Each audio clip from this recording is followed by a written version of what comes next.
This week, we travel into a tome that sends us into the world of stealth warrior adolescent amphibians with Teenage Mutant Ninja Turtles and other strangeness.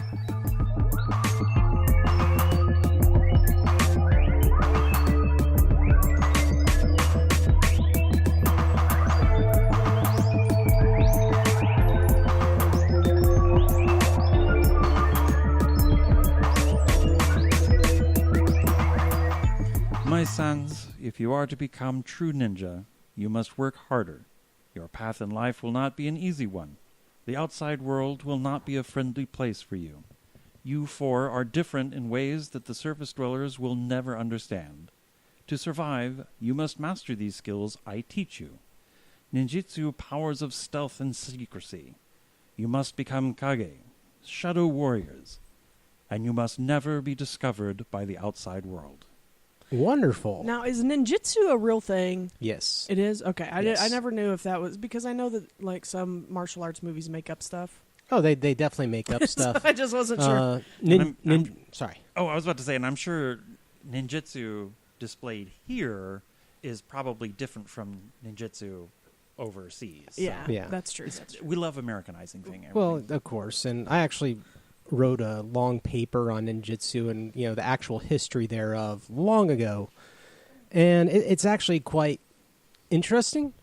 The history of it. There is ninjas were still prevalent up until about 100 years ago. They weren't this, what we've made them into for pop culture, but they were essentially spies, sometimes assassins. And there was actually a famous incident when Perry's White Fleet was traveling the world. Commodore Perry, it was the U.S. showing off their naval ships, supposedly to show America, its place in the world. One ninja snuck aboard one of the ships and stole a document from the Commodore's room. And this is a story of legend, and there is a ninja museum in Japan where it is on display. I think it's actually nothing important whatsoever, but the idea was this to do it. Sort of like counting coup kind of thing. Yeah. But that's not what we're here to discuss today.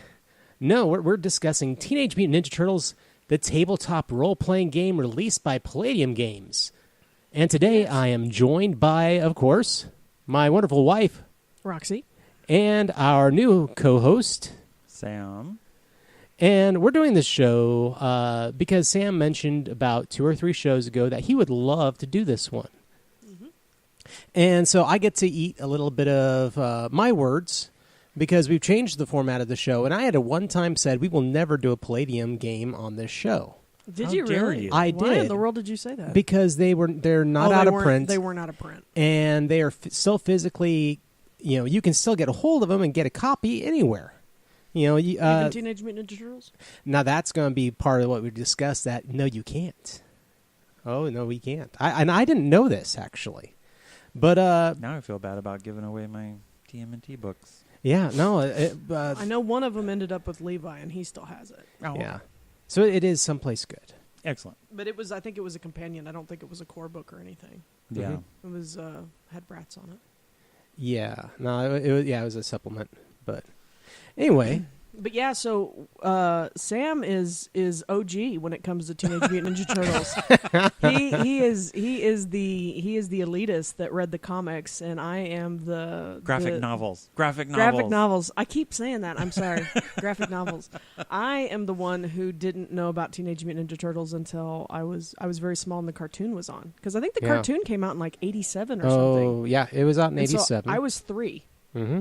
And that was that's what my older cousins watched, because I had 2 boy older cousins that were closer in age to me than my older girl cousin, and so that's what I watched it, because those are the toys they had. So yeah, and I remember for myself, I think it was near the end of my 5th grade year that the cartoon came out, and I knew nothing about Teenage Mutant Ninja Turtles, and it came on right when school ended. So it was a bike ride from hell to get home, blazing down the street so I could get home to watch Teenage Mutant Ninja Turtles. Really? Is this in Plano? Yes. Oh, man. And that's rough. Yeah. And so, yeah, it was always about getting there. And it was a miniseries. And so there weren't that many episodes. They were repeated all the time. But, of course, I was a kid and I didn't care. You know, it's like reading your parents reading the same story or watching the same movie a million times, which kids do. Oh, yeah. Yeah. I watched Ghostbusters and Teenage Mutant Ninja Turtles were on repeat in our house. So yeah. Well, I in 87, let's see, I started high school in 88, 89. So I feel really old. Thank you, Roxanne. Sorry. But really, in California, in the Bay Area, that's where I lived. I was there during the earthquake, actually. The only two big games that we played, game systems that we played, was TSR and Palladium. Okay. Robotech was the big thing because Robotech was being showed back then and everything. Well, I became familiar with TMNT through the graphic novels, and I fell in love with it because anthropomorphized animals that kick ass. Yay! And I didn't watch television. So I had no idea that they had a cartoon until my cousin moved in with us. And he was like, 10, 11, 12, something like that. And he's like, oh, this really cool game, this really cool show, da, da, da. And I watched it, and my first thought was, this is utter crap. I mean, just the more I saw it, the more I could see what they did with the elements. And I grew horrified. And then the movie came out, and I cried. I died a little inside, especially because David Warner was in that, and he must have been desperate for a paycheck. Who's David Warner? Which one was David Warner? I don't know who that is. British actor. He was in Tron. He played Sark. He was in Star Trek: The Undiscovered Country. Was he in War Games? I don't know. Was he? I don't remember. He was in a lot of late 80s villains. Oh, he was villains. He played a lot of villains. Who did he play in Teenage Mutant Ninja Turtles? He played the chief scientist. I think it might be the guy I'm thinking of. But yeah, the Krang, I think, is the little thing.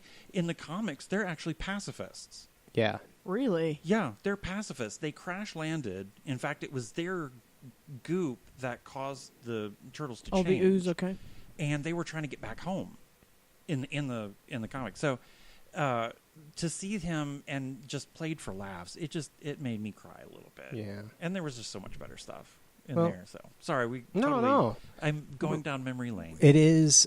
It's good, and the thing is that this is definitely a show that I think a lot of our listeners will definitely identify with, because this system, this game, this universe, Teenage Mutant Ninja Turtles, is the highest grossing the big two comic property ever. Mm-hmm. It is not a Marvel property. It is not a DC property. It was an independent from Mirage Comics that has had TV series galore. I don't know. They've got like 5 now? Yeah. Different versions of it? Yeah. You have movies galore, toys and action figures. You have video games, board games, role-playing games. I mean, this is a huge property, but yet it's not around anymore. But we're going to get to that.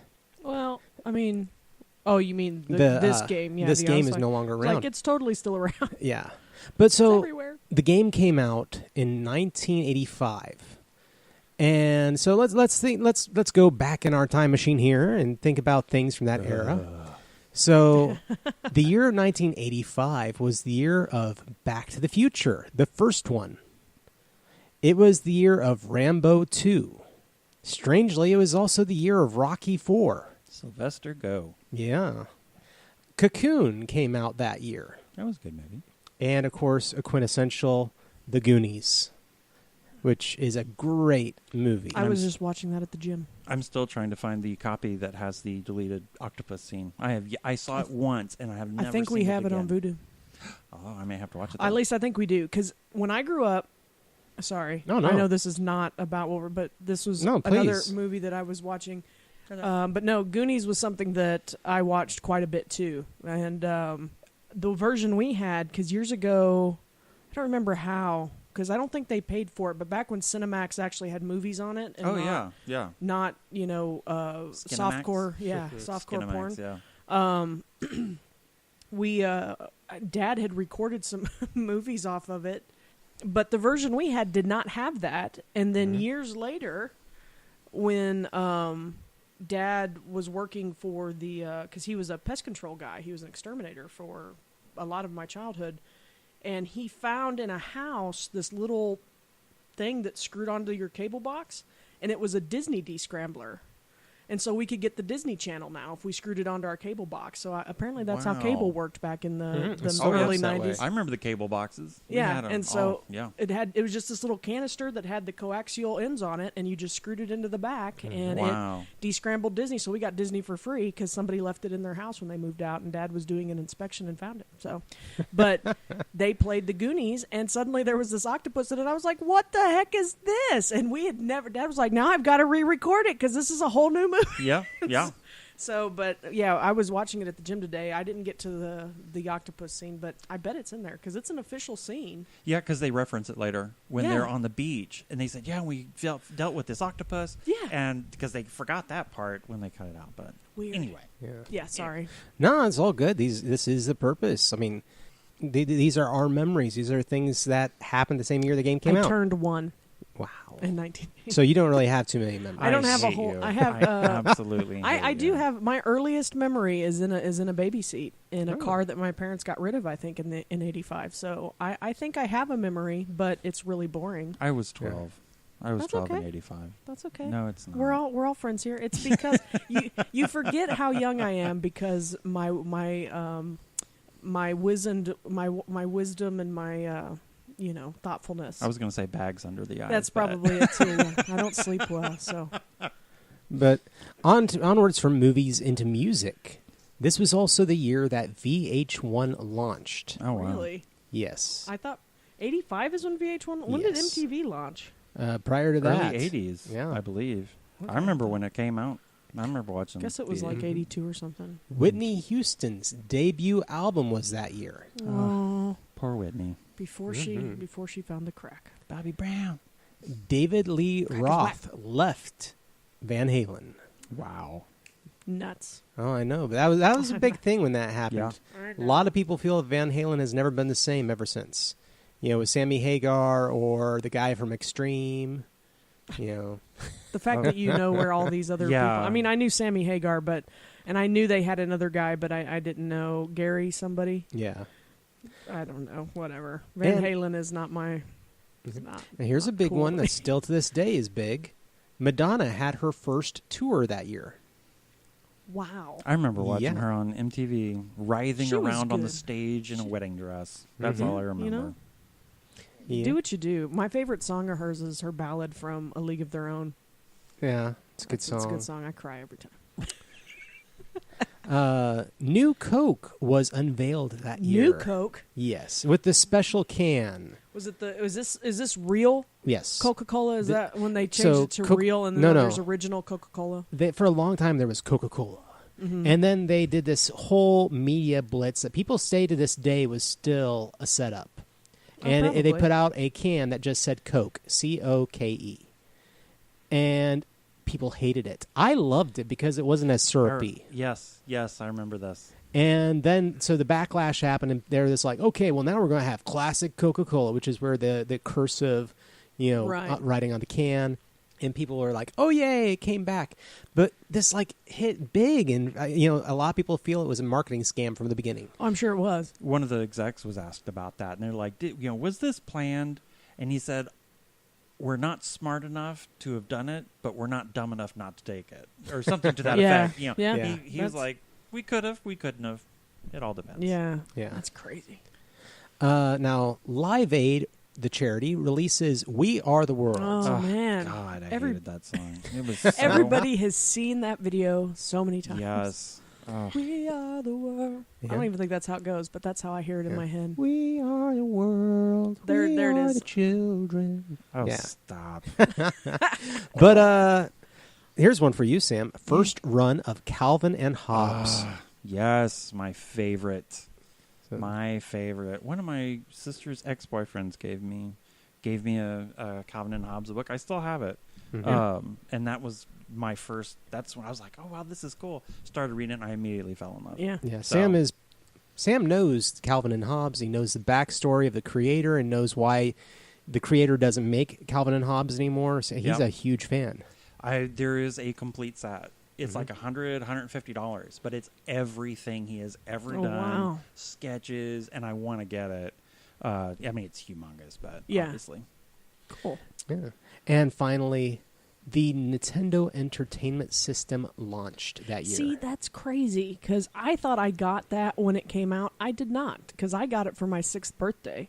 Oh. And so I was super late to the game. I got it in like 91, 90. It was around for a while, though. So, oh, wow. Because that was after Super Nintendo came out. 90 was after Super Nintendo came out? Yeah, maybe, because my friend in high school, he saved up and ordered direct from Japan the Super Famicom system. All of his stuff, all of his games were in Japanese. Oh, wow. And he had to buy like a special module to translate it, and it still didn't do very well. But that came out in late 80s. All our bases belong to us. Yeah. 1990. That's probably why I got the Nintendo, the regular Nintendo, because it probably went down in price. Oh, yeah. But yeah, because I think I got it for my 6th birthday. If I remember the awful home video of the McDonald's birthday party correctly, I think I remember holding the Nintendo. Yeah. But so here we are, 1985. Eric Woodchick created the Teenage Mutant Ninja Turtles role-playing game for the company Palladium. The game actually features illustration and artwork of the original Teenage Mutant Ninja Turtles creators Kevin Eastman and Peter Laird. A lot of unique stuff. Because they did illustrations for a lot of the animals in various stages that you could build them. And so a lot of it's like unique. You can't find it anywhere else. Yeah. Cool. And this was not their first RPG for Palladium. It was actually their 4th. For Palladium or Eastman and Laird? For Palladium. Okay. Now, the really weird part of this is, I was going to ask y'all, what do you think the first 4 games were? But to be honest, and this is me, even I don't really remember or know, because none of them are current titles nowadays. So you're saying Palladium had 3 games prior to this one? Yes, and they're not the ones that they're known for now. It's not Rifts. Yeah, it's not Heroes Unlimited. It's not all these big games that people still consider to be their big primary games. Right, and I don't know. My Palladium knowledge is completely is completely Ninjas and Superheroes. Was that? Ninjas and Super Spies, which was actually another one by Eric. Okay. Which we'll get. Fun. Yeah, we'll get back to him because he's actually he passed away a few years ago. Oh man! But he is one of the few game creators that is both honored with an Origins Award for Lifetime Achievement, and he's also got it for he basically has it for writing and role playing games, but he also in games in general. But he also has it for computer games and video games. Oh wow! I mean, he was a big figure that a lot of people still talk about. Interesting. But I do have one comment, and I had thought that at some point someone told me, was Teenage Mutant Ninja Turtles not an original Japanese thing? No, it's not. Okay, because I was like, because those are very Anglo names. Oh yeah, no. That I'm seeing. No, that was an American build. This is. I don't even know what they consider this anymore, but this was part of the era where Asian cinema, Asian iconic things were, I don't want to say culturally appropriated, but because it wasn't done to mock, it wasn't done out of theft, it was done purely out of love. A lot, the concept of ninjas and all these other things, these are concepts that Americans fell in love with and we idolize. Syncretism is what it's called. We it's not appropriating it, it's taking it and saying, I want to do something with it, and it's our kind of unique take on it. It's kind of like how but we it still treat honors the original. Yeah. It's kind of like how we treat anime and cosplay. Oh, anime, that's when anime got really huge. I remember watching anime at that time, like, oh my god, this is so much better than American cartoons and stuff, and I became a snob. We can all tell. Yeah. But but we're talking about Asian a lot, things with Teenage Mutant Ninja Turtles. It actually has direct allusions to the comic Daredevil, which is now a great series on Vudu. Yes. And direct correlations. Netflix. Thank you. Oh, someone's about to get beaten. I mean, you're going to get, that's it. There's going to be a cease and desist letter. We're going to get shut down. That's a paddling. Because Netflix hasn't bought Vudu yet. And as soon as that happens, then... Oh, it's going to be interesting. But so the traffic accident were between a blind man and a truck carrying radioactive ooze that basically is what causes Matt Murdock to get his powers. That canister falls into the sewer, and that's the same ooze if you follow the Teenage Mutant Ninja Turtles. Really? Yes. They don't say that directly. It's done more. They probably can't because they're not associated with. But they actually show a boy with the stuff splashed in his face. Really? Yes, they do. Yeah. The name Splinter for the mentor of the Teenage Mutant Ninja Turtles is a direct parody of Daredevil's mentor, Stick. The Foot Clan of evil ninjas, the arch enemies of Turtles, is a parody of the Hand. Yeah. Again, Daredevil. See, I didn't know Daredevil at the time, and so I had no idea that the two were connected. And it's kind of like with Star Wars with me. It was like in the late 80s before I connected Darth Vader's voice with James Earl Jones. Yeah. I'm like, wow, that sounds so great. I love James Earl Jones. And then later on, oh, wow, they're actually the same person. They're the same person. So. Yeah. Yep.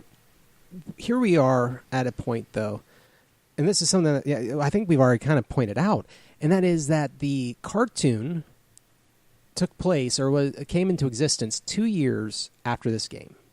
This game was around before, so the silliness, the slapstick, the audience that was focused on children was not the original focus. No. And so 2 years prior, you had the Teenage Mutant Ninja Turtles, which was, I don't want to say too much of an adult comic, but it definitely was meant for a mature audience. Oh, yeah. It was pretty dark in a couple of places. Yeah.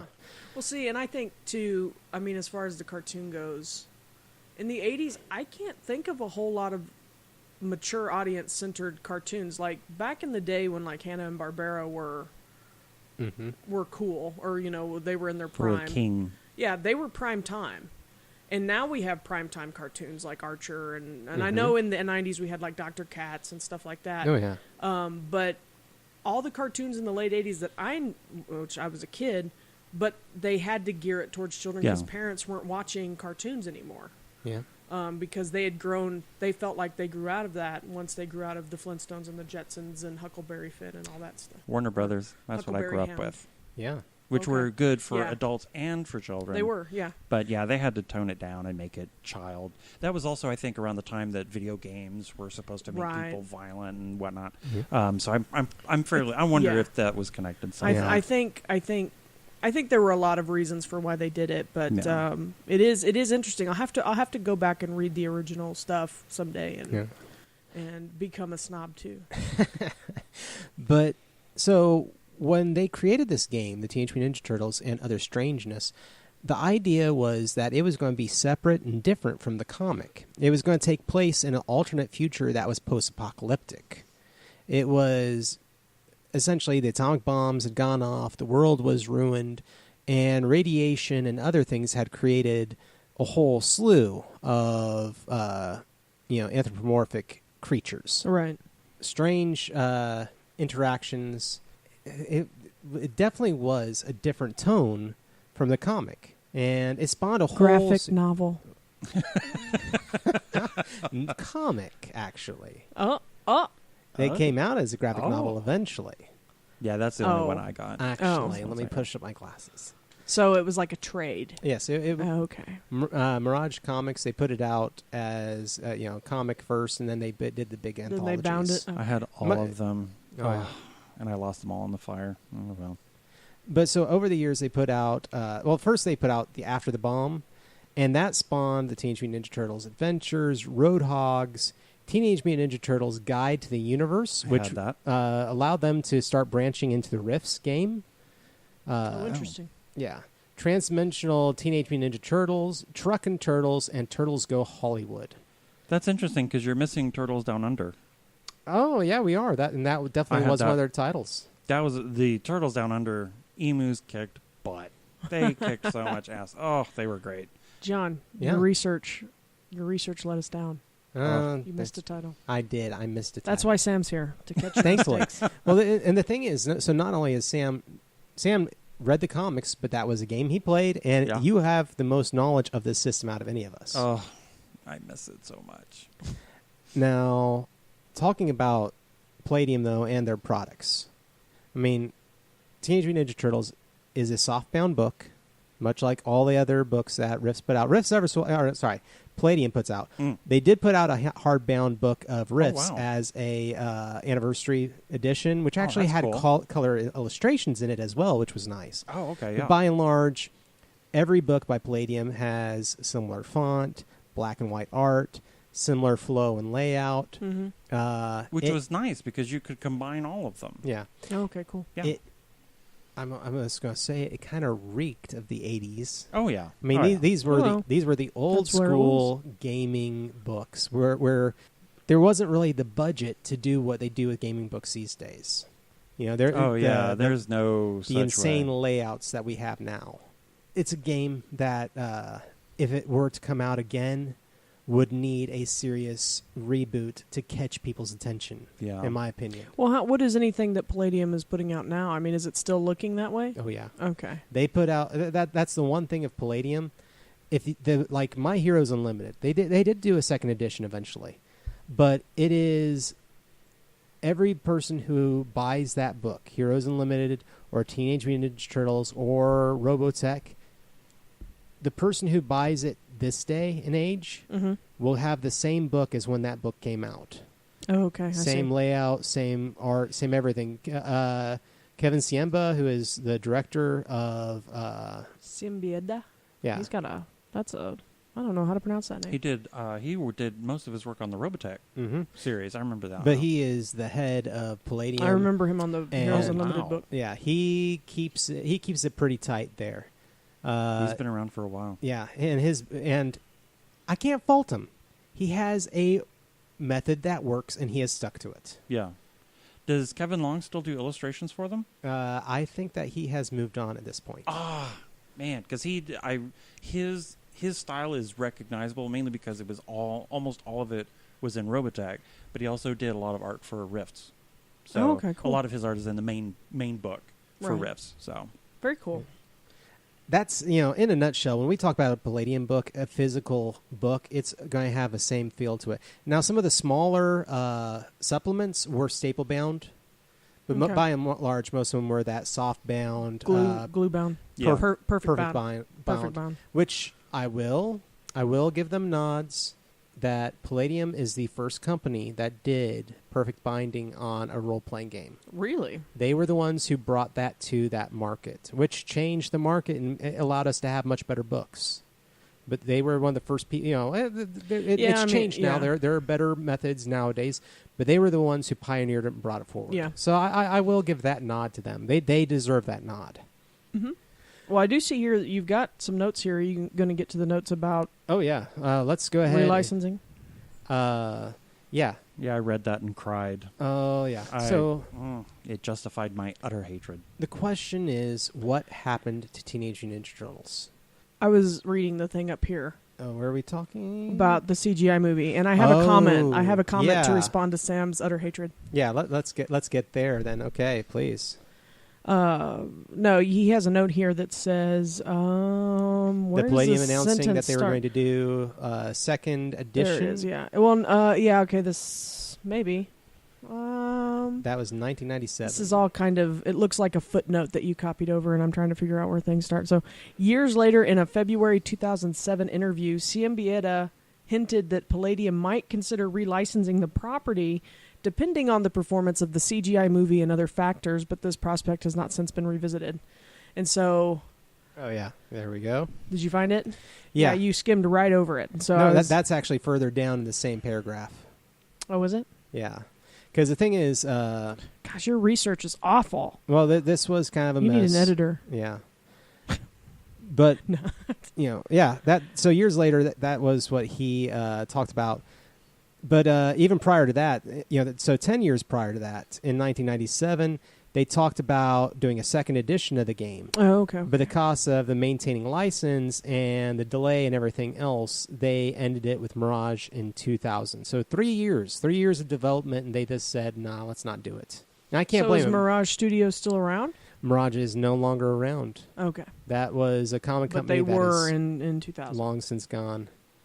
And Mirage, I could list off titles nobody remembers anymore. They did Ultra, which was about actually kind of a trans hero. It was a man who died and woke up in the body of a woman, and he and became a hero that way. And so there was a whole lot of interesting thing with that. Yeah, Mirage did a lot of unusual They were pros. things. They were expert. But they also did, obviously, Teenage Mutant Ninja Turtles. They did. No, what I was going to say regarding the performance of the CGI movie, which, granted, it's clearly very, very different.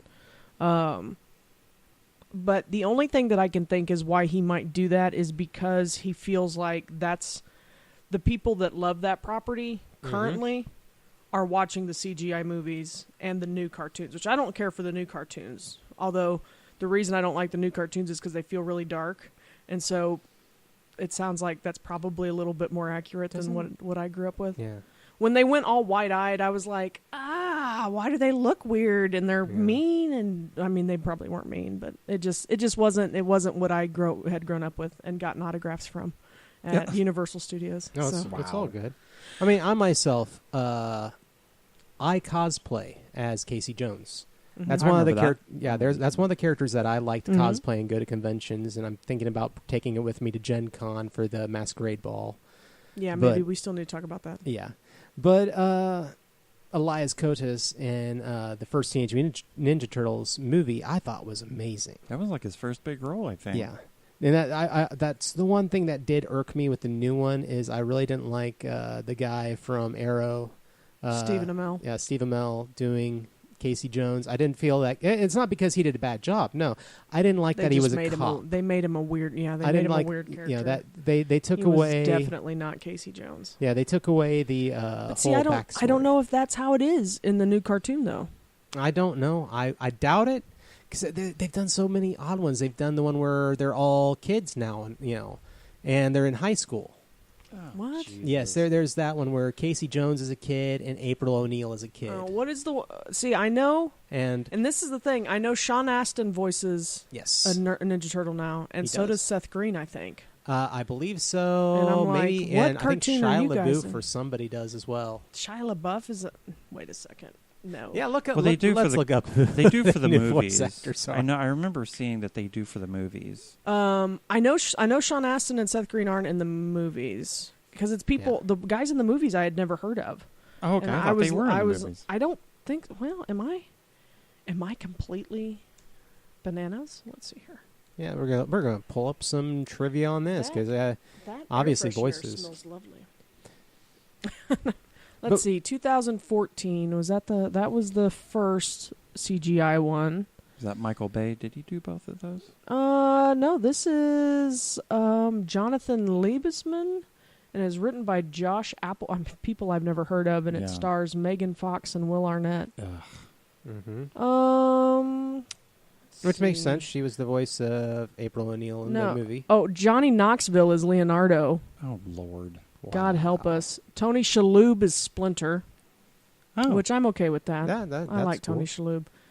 It's weird because some of them have, Is this for the CGI movie? Yeah. Okay. This is the first CGI movie. There are 2 of them now.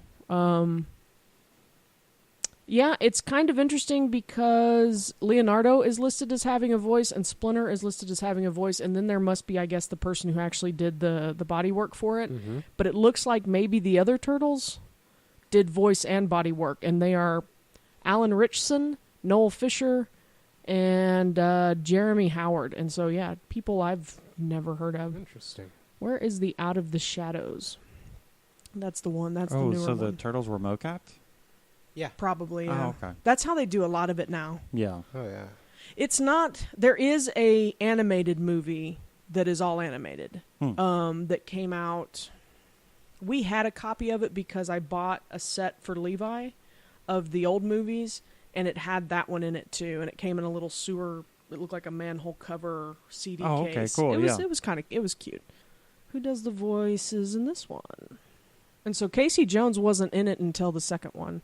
Oh, weird. But it's the same kids, or it's the same guys who do although it looks like Pete Plozek, who was the mocap or at least the body for Leonardo, also got to do the voice this time. Wow. Which good, because Johnny Knoxville, get out of kids' movies, go away. No, I just pulled up the list of the ones for the most recent series on Nickelodeon. Uh-huh. Ben Schwartz, Omar Miller, Josh Brenner, Brandon Smith, Kat Graham, Eric Bauza. Nobody. Oh, Eric Bauza I've heard of. John Cena. Well, he's probably just a guest. Surely he's not like a voice, yeah? I have no idea. I'm actually kind of surprised by that. He's trying to break into movies now. Cena? He's following The Rock. Yeah, no. I don't know if he can do that. Sorry. Yeah, he plays the character Baron Draxum. What? Yeah. Yeah, so just a bunch of crap. But it has spawned so much in recent years that you would think a role-playing game for this would do extremely well, but obviously Palladium with the alternate universe and everything else, and it's not... The characters are not... The way they did it is not universal enough to where you could, say, do Sam's vision of what Teenage Mutant Ninja Turtles and turn around and do Roxy's vision of what Teenage Mutant Ninja Turtles are. There's, I don't think you could really do that per se. Well, and I will say that a lot of my Teenage Mutant, like, I've watched the cartoon in the last 6 years or so. Like, we found some at an estate sale, and I was like, oh, Levi, here, watch these. These are fairly wholesome, and they're not super rebellious like a lot of cartoons are now. But she's got her bone. It was difficult to watch. I was like, okay, I've grown out of where this is something that I can just sit and watch. Because I remember having the VHS tapes and watching the hell out of them when I was a kid. And I was like, I can't even sit through 2 episodes on this DVD because the voices are just over the top. It's the same issues I have with a lot of older anime that's been dubbed. It's like, why do they always have to have that really frustrating, irritating voice all the freaking time? And regular anime doesn't have that all the time. No. But dubbed anime, it's like American kids are stupid and they only respond to shrill noises. And that's what it feels like. And I'm like, that sucks. But bright colors, shrill voices. Yeah. And so, I mean, I don't know if I would be super into it. I might like to see a grittier Teenage Mutant Ninja Turtles. And I've not seen this show, which this show is the one that I was talking about that has all the voices on it. This one has Sean Astin, Rob Paulson, who's been around forever. He actually I think he did Raphael or somebody. Maybe he did Donatello in the original one. He's Donatello in the new one. He's also Pinky from Pinky and the Brain. He's done everything. He's Yakko, I think, on Animaniacs. Yeah, But Greg Sipes, and I don't know that name. Mae Whitman has been an actress in things that I've seen. Seth Green, Josh Peck, who was he was on Disney years ago, and he used to be a real big kid. He was on Drake and Josh. Okay, yeah. And now he's lost a bunch of weight and all that. He's actually a Vine star now. Vine and YouTuber. Nolan North, who's big. Jason Biggs from the American Pie series. Yeah, he's the one I was thinking of. He's Leonardo. Yeah, Jason Biggs. I got it messed up. Kelly Hu is in it. Oh, nice. Eric Bauza's in this one too. So yeah, I mean, and this has a lot more. Phil Lamar, David Tennant, Corey Feldman did a voice for it. There's a lot of people. I'm surprised Maurice LaMarche isn't in there. Mm-hmm. Oh, he might everywhere. be. He might be somewhere. And there are a lot. Tom Kinney's on here. Roseanne Barr was Krang Prime, and Gilbert Gottfried was Krang Subprime. Oh, Jesus. Well, maybe they kept to the original story. Who knows? I don't know. So, sorry. No. But that's the thing. There's so much material for Teenage Mutant Ninja Turtles. There's a ton. Now, Sam, I think there's something of what Kevin Samba said that I think tells true, and you would probably agree with, but I don't agree with all of his conclusion with this. But what he said is that the 1987 television series and live-action movies made such considerable changes to the Turtle universe that had a severe negative impact on the role-playing game.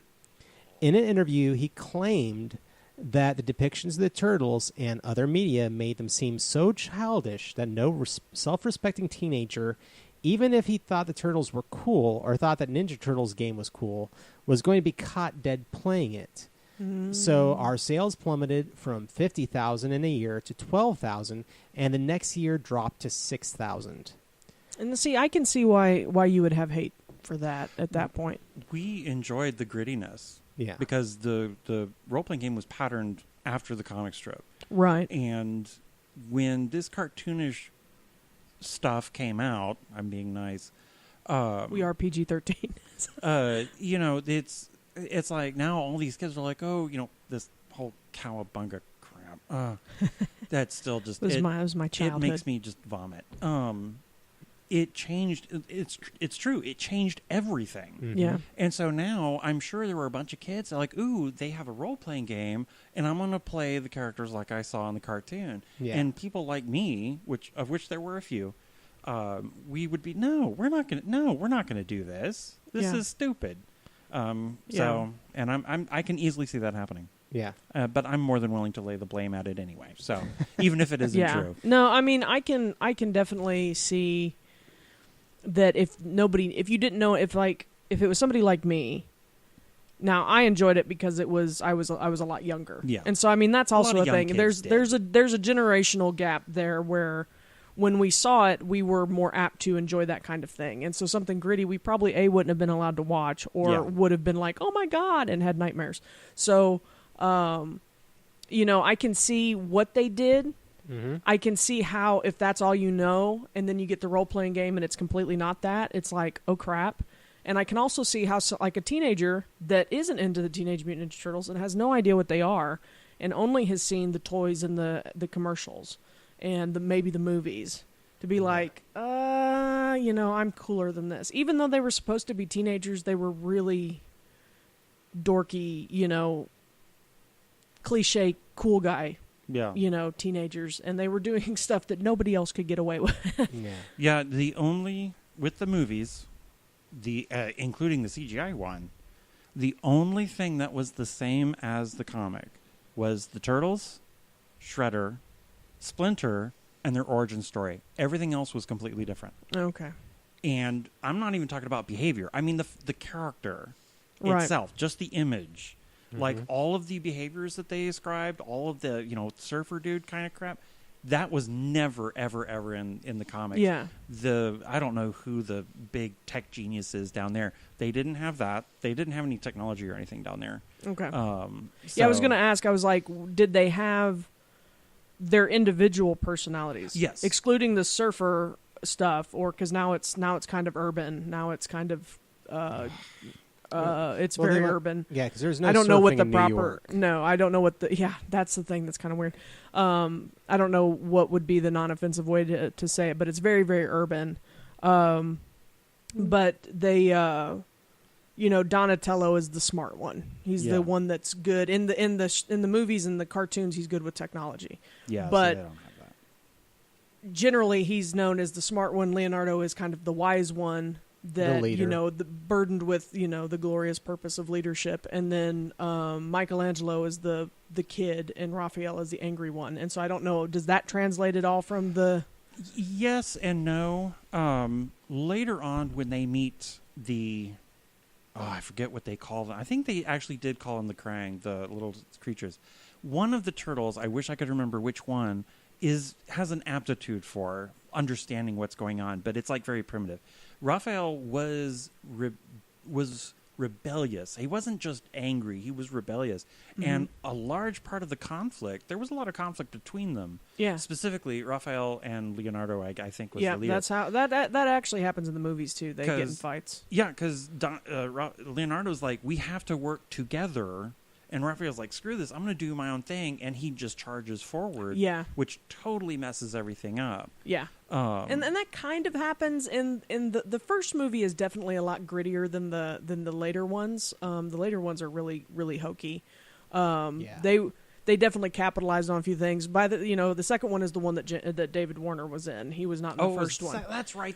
He yeah. was the Ooze. And so the Secret of the Ooze is the one that's like super goofy, and then the third one is just ridiculous. And I do say that I enjoyed it at the time, but I'm like, this is really dumb, guys. This time traveling thing back to feudal Japan is really dumb. Yeah. But no, because in the first one, Raphael and Leonardo, they're always clashing, at least in the movies, because in the cartoon, I think they clashed a little bit, but it was never nearly as bad as it was in the movies. No. And Raphael cussed, which was like all of us kids were like, oh my God, he said damn. And we just couldn't believe it. But that happened in the comic, actually. He says damn or something like that. Damn. And we're like, oh my God, he actually says a bad word in this comic. Yeah, well, yeah, because he loses his sai. Because he goes out and does crap on his own. And he loses one of his weapons. And, well, he gets in a fight with Casey Jones. But, yeah, him and Leonardo, because Leonardo's like, no, we need to work together as a team, and we need to chill out. We need to do what Splinter says. He's the older brother. And then Raphael is like the second older brother that is like, no. We go and we justice, damn it. Yeah. We justice. And so so some of that is in there, but they still definitely have bodacious and all that crap. Yeah, like the whole breakdancing thing, totally did not happen. Vanilla Ice. Oh my God. No, he was in the set. Yeah, like I said, by the second movie, it was like, okay, now it's what can we do to capitalize on this? Okay, so we're going to grab Vanilla Ice, and we're going to do the Ninja Rap, and we're going to do this. Now, see, I had the toys. I believe I had one of the toys that if you push this button a lot, it would wind up, and then you'd set him on his back, and he'd spin around like he was breakdancing on the back of his like he was just spinning on his shell. Oh, wow. Yeah. I probably still have it because I do have all my Ninja Turtle toys here in the house. So that's awesome. They're somewhere. Don't let me find them. I'll burn them. You will not burn them. I will burn them. You only burn my doubles, okay? But sorry, we keep getting off the RPG game. But so I'm going to say this. I kind of disagree a little bit with Kevin's Ciambetta because he says that sales plummeted. And he blames it on all the comics and everything else, or the cartoons and the movies. One of those things that we've learned in recent years, like the last 20 years, watching RPGs, from D&D 3rd edition to current D&D 5th edition, watching Pathfinder 1st edition, now going 2nd edition, all these things, a game will come out, and it'll hit hard when it comes out. And then slowly sales decline of the core books. And so if they're not providing new books, people don't spend money. Yeah. And you have to put out a quality product that has something new that will get people interested. And that's why 3rd edition went into 4th edition, or 3 went to 3.5, 3 then went into 4th edition, and eventually re-energized with 5th edition. It's the reason why Pathfinder, even though it has put out all this material, and we can't be certain that what Pathfinder 2nd edition hits, that it's really going to be that much different. But the need for a new core book that people will buy so that the company can stay in business, or that product line can stay in business, is a big part of game publishing. Yeah. And I think that that's what happened myself. 50,000, sales. Now that's across the United States. Mm-hmm. Going down to 12,000 is not unheard of to me. Yeah. I don't think there's anything unheard of that. I don't think that's a loss of popularity. I think that is what happens naturally. Yeah, because people already have your game. Yeah. Well, yeah, they with TMNT specifically, they would put out supplements. Like there was the main book, which had a lot of animals. Well, they produced like Mutants Down Under, or Turtles Down Under. I think it's Mutants Down Under, which added animals from Australia. Right. And I want to say they had mutants in Africa. I want to say they had African animals. But, I mean, that was it. Yeah. With Robotech, there were a couple of expansions, not a whole lot. Rifts was really the first one where they just kept putting out stuff. Yes. Just over and over. And so I think that's probably why part of that also went down. And also, I honestly think that if... Now, I can't... I guess the overall would be... were people still buying other Palladium games. But if you have a design that is not getting updated, it's not going to catch the eye of new players. No. I know if I was looking at a game and it still looked like something that was made, like if I was looking at Aberrant, which didn't come out that long ago. No. I was looking at Aberrant and I was like, I wouldn't buy this. it just doesn't appeal to me on a graphic layout level. And I've seen the Palladium books, and there's a lot of good information in them, and they're good games from what I've heard. I've never played one, but I built a character in one. Mm-hmm. But they are just it's wall of text. Yeah, it's not a whole lot of. That was really common back then. It was just wall of text. Yeah. I mean, well, you've seen like the old BattleTech books are pretty much the exact same as well. That was FASA. Because it's just dropping. It's giving information because they are core rule books, and so I mean I understand that. But we are a very visual. Now that everything is, especially today. Okay, I know it's 2018 and it's 30 years after all this stuff came out, but we are a very visual. We can pipe anything into our. Well, yeah. What did I say? We can pipe anything into our eye holes. Yeah. Anytime we want. Just text. We're live in a society of instant messaging and horrible abbreviations and text speak. You know, you can't get people to read anymore. And, you know, I think you're absolutely right. If a game like Palladium and its setup were to come out now, no one would buy it because it's very plain text. Back then, that was kind of the norm, but I think also probably because it was just coming off the tails of the Satanic Panic, which means a lot of companies probably didn't have a whole lot of money to begin with, and I think probably that's why maybe they skipped on graphic design or whatnot. Well, because I mean they had Kevin Long and a few others. Oh yeah, I think it's a matter of budget. I feel like when books used to be so expensive to put out, there were not the resources that there are today. There was not this, it was hard to track down a printing press that could print the books and do it well. I remember when I was looking at one of my games, starting off going with publishing, I think it was Lulu.com, and that was expensive, especially I wanted to do a color layout book, and I was looking at $80 to $100 per book as far as cost went for me to put into it. Wow. And that is a lot of money. You know, and as far as when it printed, that doesn't even count what it would be to pay the artist to do the art, what it would be to, anything. Now, this is just putting the paper in getting it printed and bound was going to cost that much. So I think that's what happened to Palladium and is happening to them. Now, Palladium has a strong core audience, which I consider myself a part of. And me. That I love their work. I still play their work. I enjoy it. Heroes Unlimited is my baby. It's where I feel most comfortable playing the superhero role-playing game. I know that you are big on Robotech. Mm-hmm. And we are its core audience. I don't know if it's developing a new audience for that. Now, that said, there has now been a version of Rifts now put out for Savage World, which is a huge system, and that did really well when it came out. So it is an updated version of Rifts for a new audience in a new game engine. Mm-hmm. Oh, okay. So, if Palladium would do that, I think it would do even better than what it's doing right now. But again, it is still successful. They still have their core audience. They are still making money. He is still doing well enough that he is at Gen Con every year. Him being Kevin that I'm talking about with Palladium. Gotcha.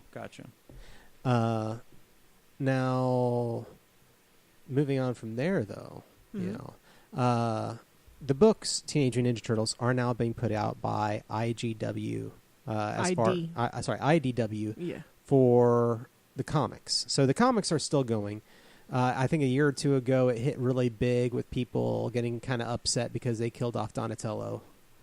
Did they really? Yeah. This is a much more mature title than the... it's much more in line with the originals. With Raphael getting his hand cut off and other things that also happened in the originals. Spoilers! Yeah. Stop. Oh, I had no idea. Yeah. There is also now a board game of Teenage Mutant Ninja Turtles that is huge and people love it. Oh wow! It did so it's well everywhere, yeah. And I see it every time, and I'm just like, I need to get that, but I've got other things I still want to get first. It's one of those board games. I'm just like, I'm gonna get it next time. Yeah, I'm like that with books. And so that's pretty much where like the current market is for this game. If you're trying to track down Teenage Mutant Ninja Turtles, you cannot get it on drive-thru-RPG. You can. It is. That makes me sad. Yeah, it is not available for print from Palladium. If you want to track it down, like the physical copies, it is going to half-priced books or a used bookstore or buying it online, because there are people out there that are still selling it in Amazon and eBay. But that is where the game is now. Did you know that IDW did a Batman and Teenage Mutant Ninja Turtles?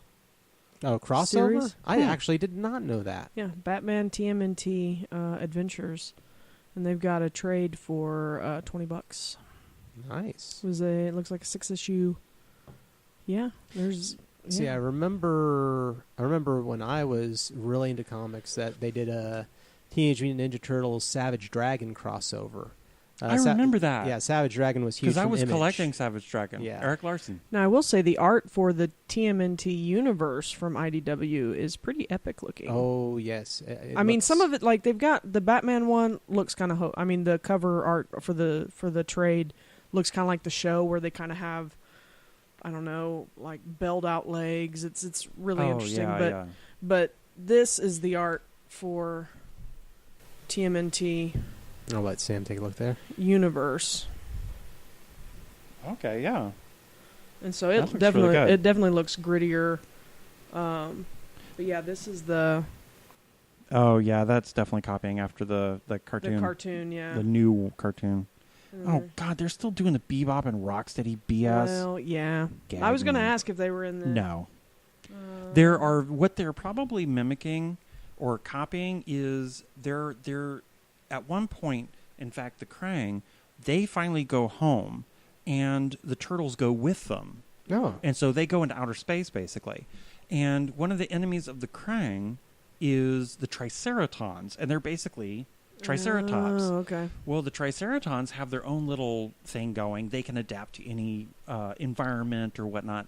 Right. And the Krang just sounds wrong. That's probably not correct. Anyway, all of their droids do the fighting. They all have droids, and the droids do the fight. And the droids have stun guns because they don't kill. Oh, okay. Because the you said they were pacifists. They are pacifists, yeah. So I'm wondering if that's where they're getting the whatever one, the rhinoceros. Well, it was always interesting to me because in the new CGI movies they do have Bebop and Rocksteady. Yes. And they're pretty disgusting, but in the old ones they never had Bebop and Rocksteady. Oddly, they had the snapping turtle and the wolf pup that ends up getting mutated. In the second movie, Shredder wants to make his own mutants. And I can't remember their names, but yeah, it had nothing to do with the rhinoceros or the warthog. It was really bizarre. And I was always like, why did they do that? Why didn't they bring in the two that... Yeah, Shredder had absolutely nothing to do with any of that mutating or anything else like that. And when we got off on this subject, I was like, oh yeah, I forgot. And I should mention that as of June of this year, it was reported in Variety magazine and on the IGN network that they are now talking about doing another reboot of the Teenage Mutant Ninja Turtles series yet again. There's going to be another reboot, R-rated comedy by Bad Words, and it will be a mixture of live-action CGI yet again. Weird. The fact that they said comedy tells me everything I need to know. Yeah. And I will say that for these Teenage Mutant Ninja Turtles, Krang is still a villain because they have a whole villain Krang series. Well, there's the answer. Okay, well... It's because I think that's also a product of the era, because every cartoon you had to have your bad guy.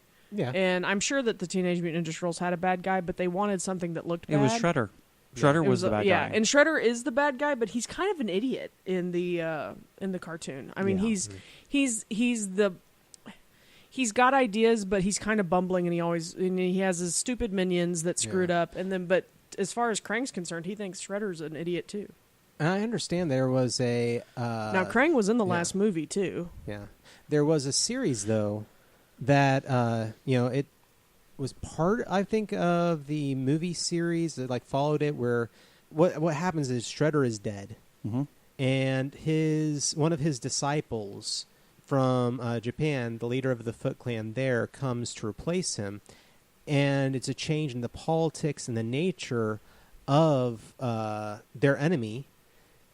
And this it's a she, but she is very honorable, but she is basically, I will destroy the turtles, because it doesn't matter if Shredder was good or bad, he was a part of us, and you have violated us, and therefore. And so it's a whole different look at the combat and mechanics of the property for a while there, which I don't even know if they're following that anymore. But I understand that one would have probably been a good balance point between both of y'all as far as like what you were looking for in a series. But anyways, we have waxed on philosophically and talked about Teenage Mutant Ninja Turtles, and we've chased so many rabbits this episode, but we had a good time. Taking it to the sewers. I myself, I wouldn't mind running this one, and I wouldn't mind getting that board game just because I think this is something we all could enjoy. Yeah. So, but anyway, that is going to be the episode for today of Tome Travelers, the Teenage Mutant Ninja Turtles, and Other Strangeness. Alrighty. And when we return, we're probably either going to have some Indie PopCon interviews that we're going to be throwing up here pretty soon, or we also have a interview that I'll be doing with the current distributor and game lead for Everyverse. Yeah. So. Yeah. That'll be coming up next. So we will see y'all later. Take care, guys. Bye-bye. Bye.